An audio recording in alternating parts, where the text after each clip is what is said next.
결혼한 지 이제 막 8개월 차였어요. 아직도 결혼식장에서 하객들 사이로 걸어 나오던 그날이 생생했어요. 부모님들 축복 아래 평생의 반려자를 얻었다고 믿었거든요. 저는 그 여자 하나만 보고 앞만 보면서 살았어요. 회사 일도 더 열심히 했고 매일 저녁이면 집에 빨리 가고 싶은 마음뿐이었죠. 신혼집은 경기도 외곽 쪽 신축 아파트였어요. 분양가도 저렴하고 조용한 동네라 좋았죠. 아내도 공기 맑다고 좋아했어요. 옆집이 비어 있었는데 어느 날부터인가 누가 들어온 눈치였어요. 현관 앞에 택배가 쌓이기 시작했고 가끔 복도에서 남자 목소리가 들려왔거든요. 처음엔 신경 쓰지 않았어요. 하지만 그때부터 제 신혼생활은 조금씩 이상해지기 시작했어요. 아내가 갑자기 혼자만의 시간이 필요하다고 했어요. 물론 사람마다 혼자 있고 싶은 시간이 필요한 건 알지만 그 빈도가 점점 늘어났어요. 오늘은 요가 끝나고 카페 좀 갔다가 들어올게. 오늘은 늦게 들어올 거야. 친구랑 저녁 약속 있어. 처음엔 그냥 믿었어요. 결혼한 지 얼마 안 됐는데 의심부터 하면 안 되니까요. 그런데 제가 어느 날 회사에서 갑작스러운 야근이 취소돼서 저녁 일찍 퇴근하게 된 날이었어요. 아내에게 연락하니 친구 만나러 나갔다고 했거든요. 그런데 현관문 열자마자 안에서 무슨 소리가 나는 거예요. 사람 소리 같기도 하고 무슨 노래 소리도 나고요. 조용히 신발을 벗고 거실로 들어갔는데 사람이 없었어요. 이상하게도 베란다 문이 열려 있었어요. 거실에 있던 와인잔 2개가 식탁 위에 있었고 빨간 립스틱 자국이 하나 묻어 있었어요. 제가 집에서 술을 마시는 스타일도 아니고 아내는 와인 마셔도 잔 하나만 꺼내는 사람인데 말이죠. 그때는 단순히 친구가 놀러 왔다고 생각했어요. 그렇지만 그때부터 뭔가가 이상하게 돌아가고 있다는 생각이 머릿속을 떠나지 않았어요. 몇 주 뒤부터는 복도에서 마주치는 옆집 남자랑 자주 눈이 마주쳤어요. 나이는 저보다 조금 많아 보였고 말투나 행동이 부드럽고 느끼했어요. 안녕하세요. 옆집에 이사 왔어요. 잘 부탁드립니다. 그 남자가 인사를 건넸을 때 뭔가 묘한 느낌이 들었어요. 인사는 하는데 눈은 저를 뚫어지게 보는 느낌이었고 그 눈빛이 불편했어요. 그리고 이상하게 아내와 그 남자가 엘리베이터 앞에서 자연스럽게 대화를 나누는 장면도 몇 번이나 목격했어요. 처음엔 같은 층이니까 마주칠 수도 있지 했는데 두 사람이 웃고 서 있는 모습을 보면 꼭 오래 알고 지낸 사람들 같았어요. 심지어 어느 날은 제가 퇴근하고 집에 들어가는데 옆집 남자가 현관문 앞에서 아내에게 뭔가를 건네고 있는 걸 봤어요. 아내는 깜짝 놀라며 서둘러 문을 닫았고 남자는 저를 보며 능글맞게 웃었어요. 뭐가 그리 즐거운지 저는 이해가 되지 않았어요. 이런 일이 계속되다 보니 제 마음속에서 이상한 불안감이 고개를 들기 시작했어요. 퇴근길이면 항상 집 앞에서 망설였어요. 문을 열면 또 이상한 무언가가 기다리고 있을 것만 같았어요. 그렇게 하루하루 불안 속에서 살고 있었는데 결정적인 사건이 일어난 건 어느 평일 오후였어요. 그날은 몸이 너무 안 좋아 조퇴를 하고 집에 왔어요. 아내에게는 말하지 않고 조용히 집에 도착했는데 현관문이 잠겨 있지 않았어요. 순간 심장이 두근거리기 시작했어요. 조심스럽게 문을 열고 들어갔는데 거실에 아무도 없었어요. 이상한 건 누군가 급히 나간 흔적이 있다는 거였어요. 부엌에 물이 반쯤 채워진 컵이 있었고 TV는 꺼져 있었는데 리모컨은 소파 아래에 떨어져 있었어요. 신발장에는 저희 둘 것만 있어야 할 신발들이 하나 더 있었어요. 남성용 운동화였어요. 사이즈도 저보다 한 치수 작았고 디자인도 제 취향이 아니었어요. 저는 그 순간 너무 혼란스러웠어요. 이게 뭘까? 이 신발은 누구 거지? 그런데 그날 밤 아내는 마치 아무 일도 없었다는 듯 저를 맞이했어요. 오히려 저한테 몸 괜찮아? 병원은 갔어? 라고 걱정하는 척 하더라고요. 그 순간에도 그녀가 거짓말을 하고 있다는 게 느껴졌어요. 표정은 걱정스러운 듯한데 눈빛은 전혀 흔들리지 않았거든요. 그날 밤 저는 아내의 핸드폰을 보고 싶었지만 잠금이 걸려 있었고 그녀는 잘 때도 핸드폰을 품에 안고 자는 버릇이 있었어요. 그 모습이 너무나 낯설게 느껴졌어요. 예전에는 침대에 아무렇게나 던져놓고 잤는데 언제부터 저렇게 조심하게 됐는지 저는 그게 너무나 신경 쓰였어요. 결국 저는 결심했어요. CCTV를 설치하자. 집안에 소형 카메라를 몇 개 구입해서 거실, 현관, 주방 쪽에 몰래 설치했어요. 평소에는 외출하면 자동으로 녹화가 되도록 설정해두고 출근했어요. 처음 며칠은 아무 일도 없었어요. 아내는 혼자 밥을 먹고 TV를 보다가 외출하고 들어오는 일상이었어요. 그런데 어느 날 퇴근 후 녹화된 영상을 확인하는데 낮 2시쯤 옆집 남자가 저희 집 초인종을 누르고 들어오는 장면이 찍혀 있었어요. 아무렇지도 않게 신발을 벗고 들어왔고 아내는 주방에서 간식을 준비하고 있었어요. 두 사람은 소파에 나란히 앉아서 무슨 이야기를 나눴고 웃음소리가 집안에 가득했어요. 저는 그 장면을 보며 눈을 의심했어요. 아내는 손을 뻗어 남자의 어깨를 치며 웃고 있었고 남자는 아내에게 무언가를 속삭이듯 말하며 고개를 가까이 대고 있었어요. 그 장면이 제 가슴을 짓눌렀어요. 믿었던 아내가 제 집에서 제 소파에서 그것도 옆집 남자랑 저런 장면을 연출하고 있다니 저는 분노를 넘어서 숨이 막히는 기분이었어요. 그날 밤 저는 아무 말도 하지 않았어요. 입술이 바짝 마르고 속에서 열이 올라왔지만 차마 뭐라고 말을 할 수가 없었어요. 아내는 평소처럼 오늘 어땠어? 라고 물었고 저는 별일 없었어 라고 대답했어요. 사실 속으로는 폭발하기 직전이었어요. 저는 계속해서 CCTV를 확인했어요. 다음 날도 그 다음 날도 옆집 남자는 낮 시간에 저희 집을 드나들었어요. 어떤 날은 음식까지 들고 왔고 어떤 날은 쇼핑백을 들고 와서 뭔가를 선물처럼 건넸어요. 그 모든 순간마다 제 머릿속은 점점 타들어갔어요. 아내는 집을 호텔처럼 쓰고 있었고 저는 그 사실도 모른 채 열심히 일하고 있었던 거예요. 억울하고 분했어요. 내가 이렇게까지 바보였나? 내가 이렇게까지 아내를 모르는 사람이었나?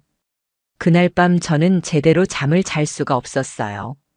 눈을 감으면 자꾸만 CCTV 영상이 머릿속에 떠올랐어요.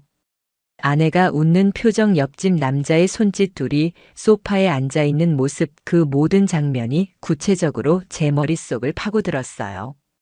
저는 그 영상들을 반복해서 봤어요.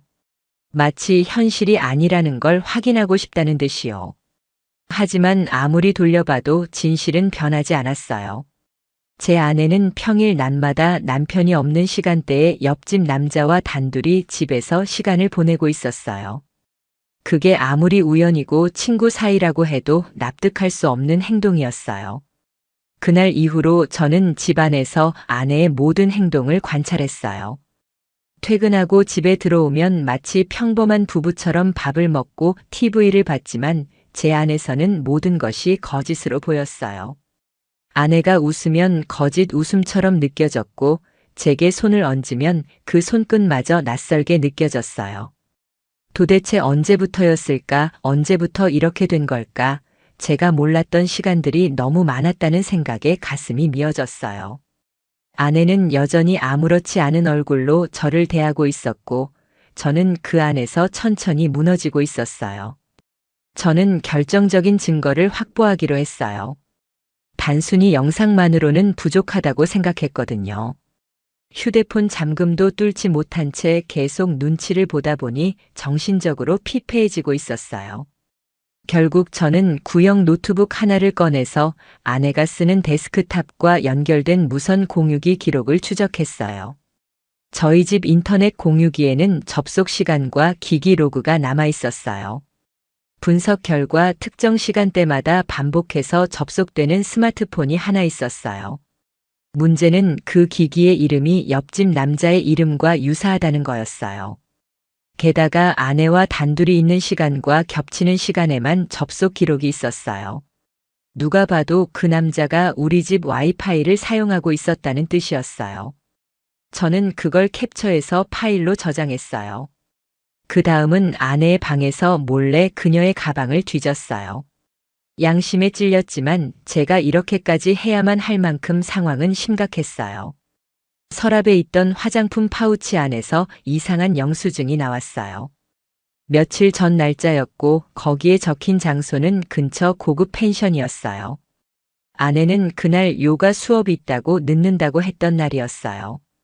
그런데 펜션? 거기서 뭘 했던 거지? 저는 펜션 이름을 인터넷에 검색해 봤어요. 연인용 스파룸, 조용한 독채, 예약은 커플 기준. 그 펜션은 연인끼리 조용히 시간을 보내기에 최적화된 구조였어요. 저는 그 영수증을 들고 펜션에 전화까지 걸었어요. 이름은 모른다고 했지만 예약 번호로 확인해 줬어요. 그 방은 2인 기준으로 예약되었고 체크인과 체크아웃 모두 정상적으로 처리되었다고 했어요. 저는 다시 한번 충격에 빠졌어요. 아내는 이제 밖에서도 그 남자와 시간을 보내고 있었어요. 집 안에서도 부족했는지 밖에서도 그런 짓을 하고 있었어요. 결국 저는 견딜 수 없었어요. 더 이상 이 상황을 지켜볼 수 없었어요. 어느 날 회사에서 조퇴를 하고 아예 점심시간에 집으로 향했어요. 그날도 또다시 옆집 남자가 들어오는지 확인하고 싶었어요. 현관 CCTV를 휴대폰으로 보니 그 남자가 들어가는 장면이 찍혔어요. 저는 바로 엘리베이터로 올라갔어요. 아파트 복도에 발을 디디는 순간부터 심장이 터질 것처럼 뛰었어요. 저는 현관문 앞에서 잠시 멈춰 섰어요.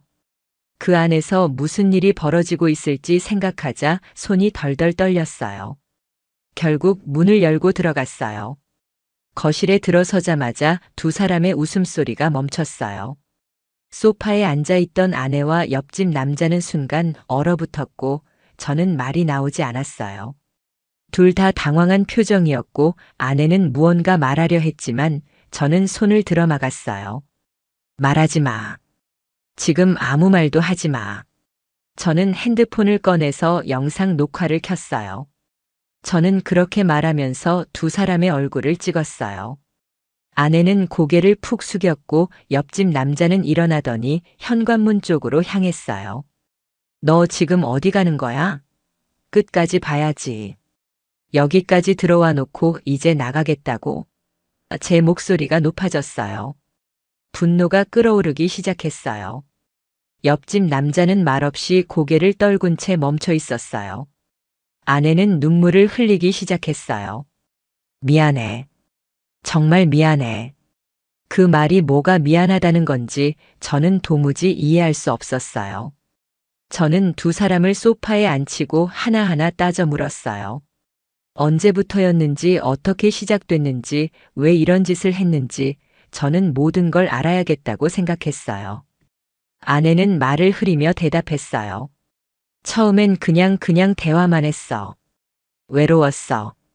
당신이 자꾸 바쁘니까. 저는 그 말을 듣고 울분이 터졌어요. 그럼 외롭다고 이런 짓을 해도 되는 거야? 그럼 나도 외롭다고 하면 다 이해해 줄 거야? 목소리가 떨렸고 손이 주먹 쥔 채로 부들부들 떨리고 있었어요. 옆집 남자는 말없이 고개를 푹 숙이고 있었어요. 도대체 왜 저런 사람과 저런 일을 벌인 건지 이해가 가지 않았어요. 저는 분노와 배신감 사이에서 정신이 아득해졌어요. 그날 저는 옆집 남자를 그냥 돌려보내지 않았어요. 경찰을 부를까도 생각했지만 일단은 증거부터 확실히 남기기로 했어요. 옆집 남자에게 문자 메시지 기록이나 통화 내역 같은 걸 요구했고 그는 두려운 얼굴로 폰을 꺼내 보여줬어요. 그 안에는 수개월간 주고받은 대화들이 있었어요. 둘은 매일 아침부터 밤까지 메시지를 주고받고 있었고 아내는 제가 퇴근하는 시간에 맞춰 항상 조심하자는 내용도 보냈더라고요. 거기서 더 충격적이었던 건 아내가 저에 대해 험담을 하면서 두 사람이 저를 조롱한 흔적이 있다는 거였어요. 오늘도 퇴근 늦대. 역시 바보야.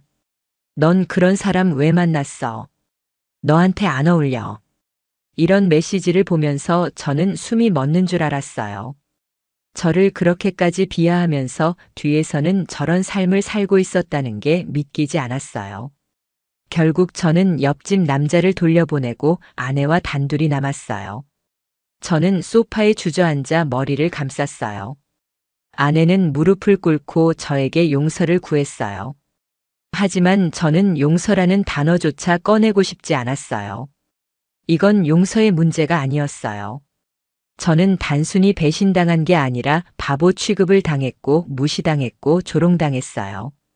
제가 집에서 열심히 돈 벌고 살아가는 동안 아내는 벽 하나를 사이에 두고 다른 남자와 사랑을 나누고 있었던 거예요. 저는 그 현실이 너무 분했고 치욕스러웠어요. 그날 밤 저는 집에서 나와야겠다고 생각했어요. 더는 그 공간에서 숨 쉬고 싶지 않았어요.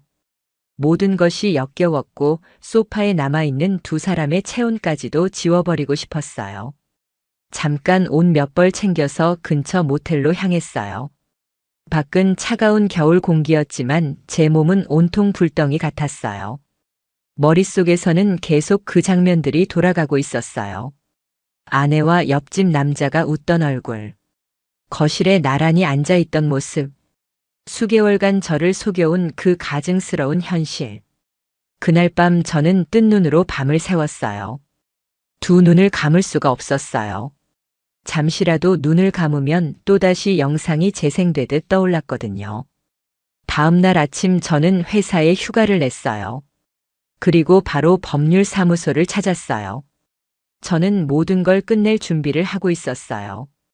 변호사에게 상황을 설명했어요.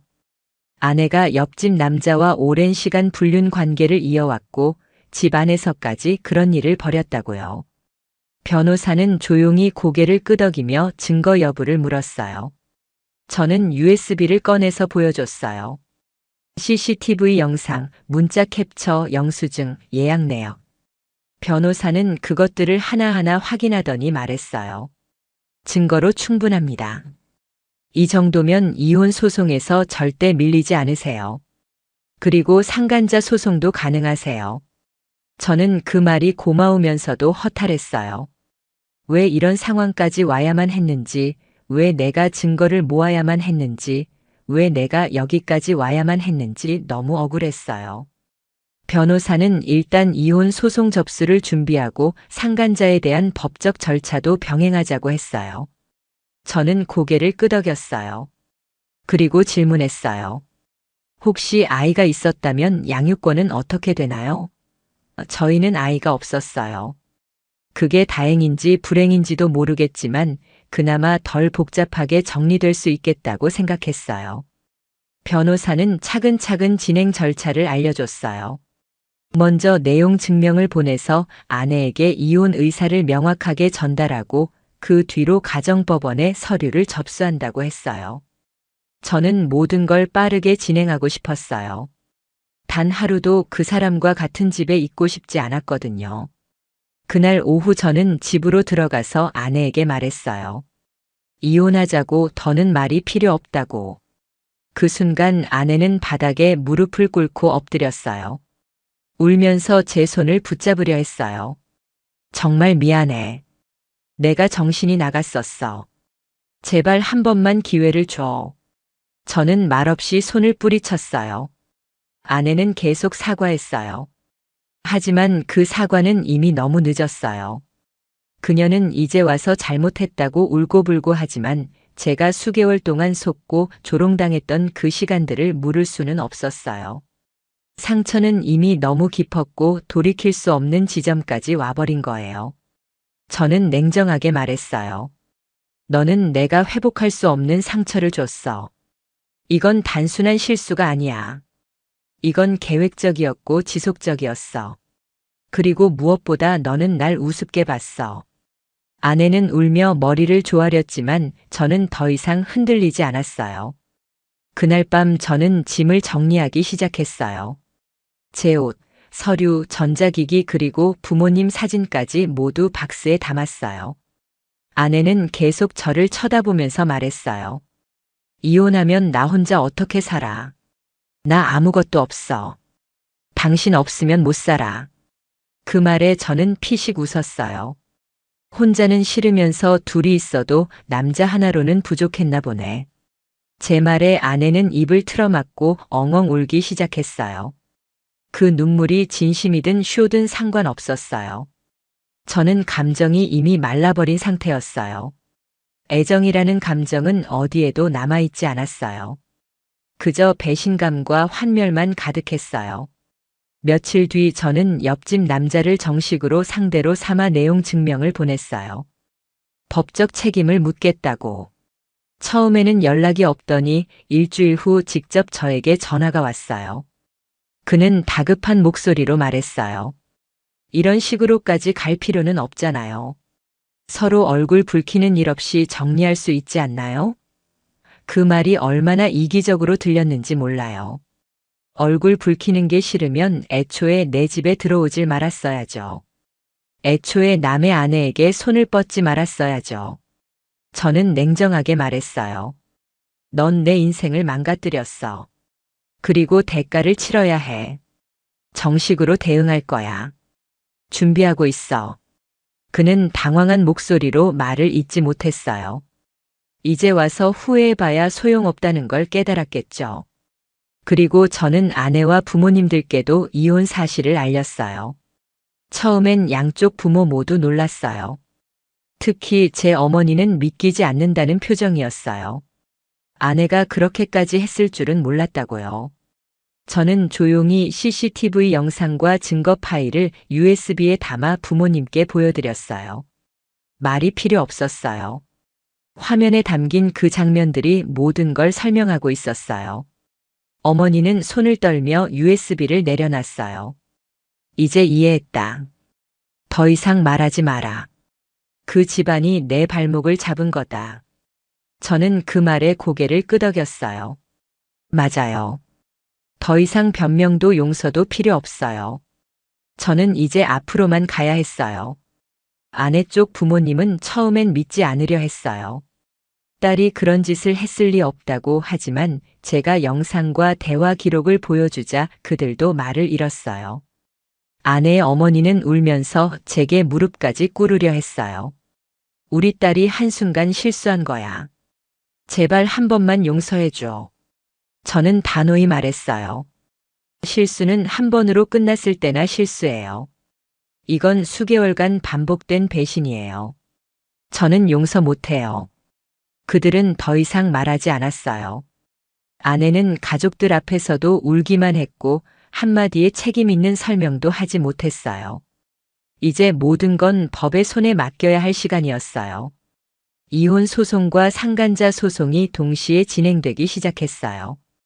법원으로부터 첫 신문 기일이 잡혔다는 통보를 받았고 변호사와 함께 전략을 점검했어요. 증거 자료는 넘칠 만큼 충분했고 상대가 반박할 여지도 없었어요. 특히 CCTV 영상과 문자 메시지 내용은 너무도 노골적이어서 도리 없이 인정할 수밖에 없는 상황이었죠. 변호사도 자신 있게 말했어요. 이건 피고 측에서 할 말이 없어요. 압도적입니다. 저는 차가운 마음으로 고개를 끄덕였어요. 누구보다 뜨거웠던 가슴이었지만 지금은 얼어붙은 돌덩이 같았어요. 법정에 처음 서는 날 저는 긴장한 채 재판정 문을 열었어요. 마주 보이는 자리에는 아내와 그녀의 변호사가 앉아 있었어요. 그녀는 고개를 숙이고 있었고 눈은 퀭하고 살도 많이 빠져 있었어요. 하지만 그 모습에 동정심은 들지 않았어요. 이건 스스로 자초한 일이었고 그에 대한 책임을 질 시간이 온 것뿐이었어요. 판사가 양측의 입장을 확인했고 아내 쪽 변호사는 말했어요. 피고는 원고의 주장 대부분을 인정하고 있으며 반성하고 있습니다. 다만 사건 전까지는 혼인 관계가 원활하지 않았다는 점을 참작해 주시길 바랍니다.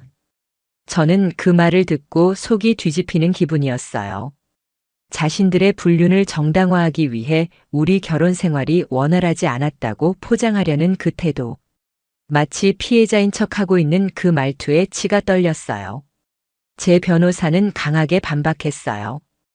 혼인관계에 문제가 있었더라도 이는 대화를 통해 해결할 문제이지 제3자와 부적절한 관계를 정당화할 수 없습니다. 이 사건은 장기간에 걸친 계획적이고 의도적인 부정행위입니다. 그리고 증거로 제출된 영상 일부를 법정에서 틀었어요. 순간 재판정의 분위기가 싸늘하게 얼어붙었어요. 소파에 앉아 웃고 있는 아내와 옆집 남자의 모습. 일반적인 친구 관계로 볼 수 없는 친밀한 스킨십. 메시지 캡처 화면에서는 둘의 대화가 적나라하게 드러났고 일부 판사조차 고개를 절레절레 흔들었어요. 저는 그 장면을 바라보며 다시 한번 심장이 무너지는 기분이었어요. 이미 수백 번 봤던 장면이지만 그곳이 법정이었기 때문에 더 수치스럽고 더 치욕적이었어요. 옆집 남자 역시 증인석에 서야 했어요. 법원에서 출석 명령을 받았고 그는 억지로 고개를 들며 저를 바라봤어요. 그 눈빛엔 초조함이 가득했고 입술은 바짝 말라 있었어요. 판사가 물었어요. 귀하는 피고와 어떤 관계입니까? 그는 떨리는 목소리로 말했어요. 개인적인 관계였습니다. 죄송합니다. 그리고 곧바로 판사가 다시 물었어요. 혼인 중인 여성을 상대로 관계를 지속한 이유는 무엇입니까? 그는 입을 떼지 못하다가 조용히 말했어요. 감정적으로 흔들렸습니다. 그러나 지금은 깊이 반성하고 있습니다. 저는 비웃음이 나왔어요. 반성이라고요. 반성은 처음부터 그런 짓을 하지 않았어야 하는 사람이 하는 말이에요. 저는 증인석에 앉은 그를 바라보며 마음속으로 되뇌었어요. 당신은 내 인생에서 사라져야 할 존재라고. 법정에서 모든 사실이 낱낱이 드러난 뒤 저는 다시 집으로 돌아왔어요. 아내는 이미 친정으로 짐을 옮긴 상태였고 그 집엔 저 혼자 남아 있었어요. 텅 빈 거실에서 혼자 앉아 있으니 묘하게 허전했어요. 모든 것이 끝나가고 있었고 제가 원했던 대로 흘러가고 있음에도 불구하고 마음 한구석이 무거웠어요.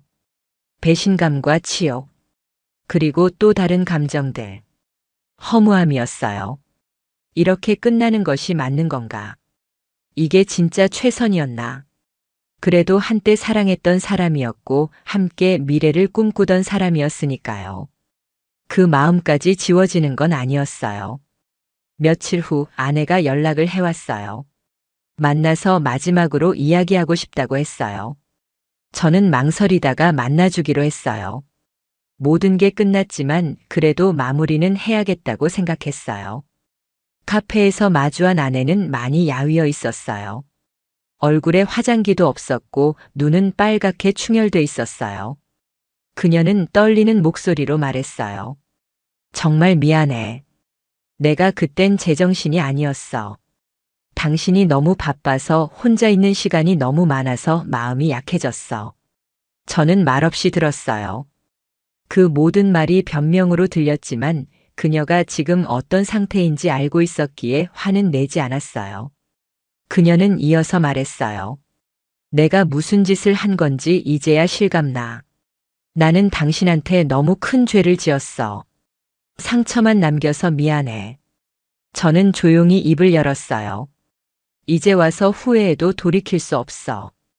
그날 이후 난 다시는 예전으로 돌아갈 수 없어. 우리 사이엔 더 이상 아무것도 없어.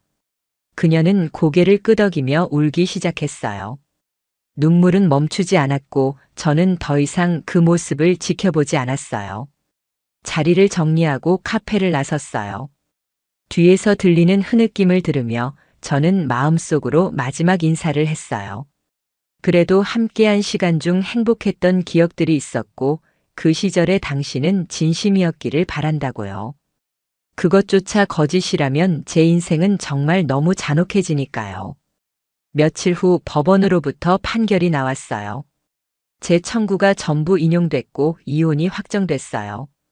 아내는 위자료를 지급해야 했고 옆집 남자 역시 상간자 위자료를 별도로 지급하게 됐어요.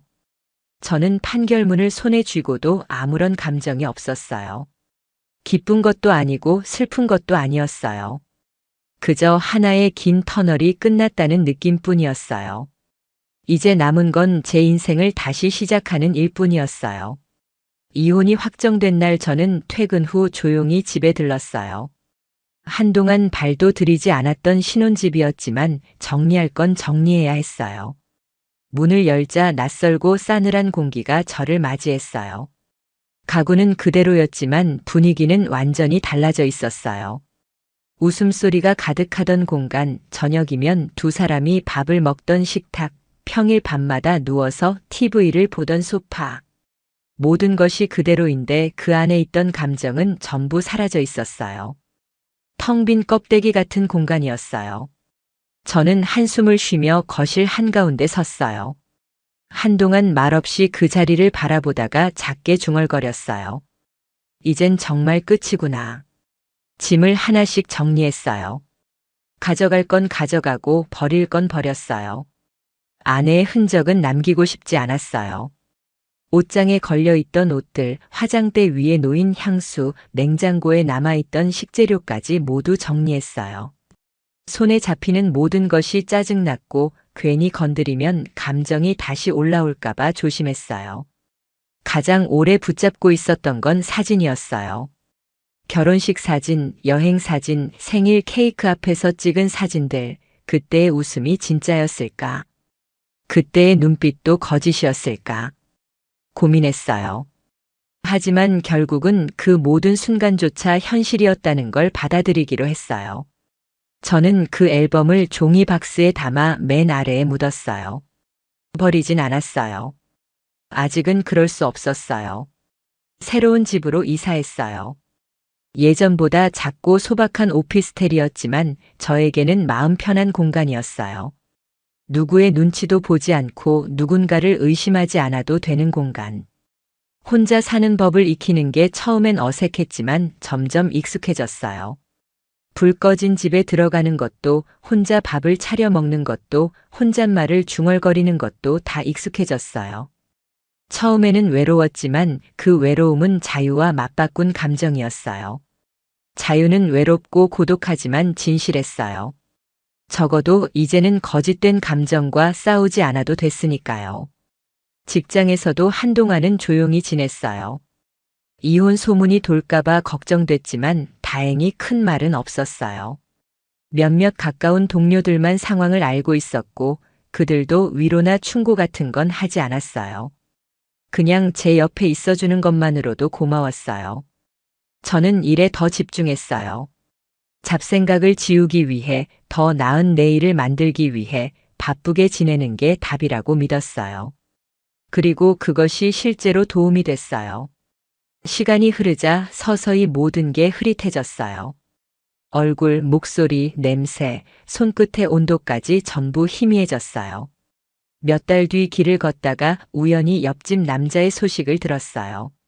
누군가에게 들은 이야기였는데 그 남자는 이사를 갔고 직장도 그만뒀다고 했어요. 이유는 말하지 않아도 알겠더라고요. 상간자 소송 때문에 사회적 평판도 망가졌을 테고 주변 시선도 감당하지 못했을 거예요. 저는 그 얘기를 듣고도 아무런 감정이 들지 않았어요. 분노도 없었고 통쾌함도 없었어요. 그저 하나의 결과일 뿐이었어요. 그렇게 살았으니 그렇게 된 거예요.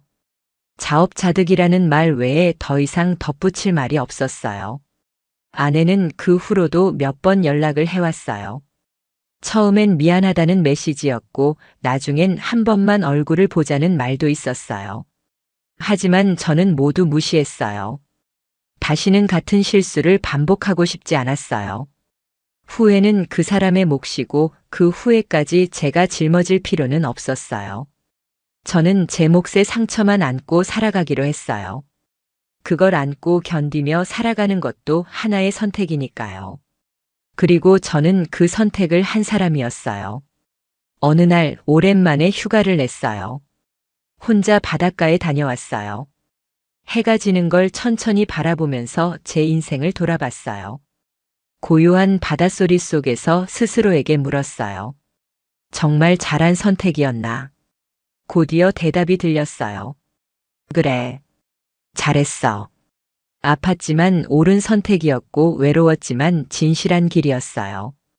저는 더 이상 속지 않았고 더 이상 바보가 아니었어요. 상처받는 걸 피할 수는 없지만 반복하지 않을 수는 있었어요. 저는 제 인생을 지켜냈고 그것만으로도 충분했어요. 지금도 가끔 생각은 나요. 왜 그런 일이 벌어졌는지, 내가 뭘 놓쳤는지. 하지만 이제는 그 질문에 집착하지 않아요. 과거는 흘러갔고 미래는 아직 오지 않았고 지금 이 순간이 중요하니까요. 저는 이제 나를 믿고 나를 아끼기로 했어요. 누구에게도 속지 않고 누구의 그림자에도 기대지 않고 스스로를 중심에 둔 삶을 살아가고 있어요. 혹시 이 이야기를 듣고 있는 당신도 상처받았거나 누군가에게 배신당한 적이 있다면 저는 말해주고 싶어요. 그건 당신의 잘못이 아니라고요. 누군가의 선택이 당신의 존재를 흔들 수는 없어요. 당신은 여전히 소중하고 당신은 다시 시작할 수 있어요. 저처럼요.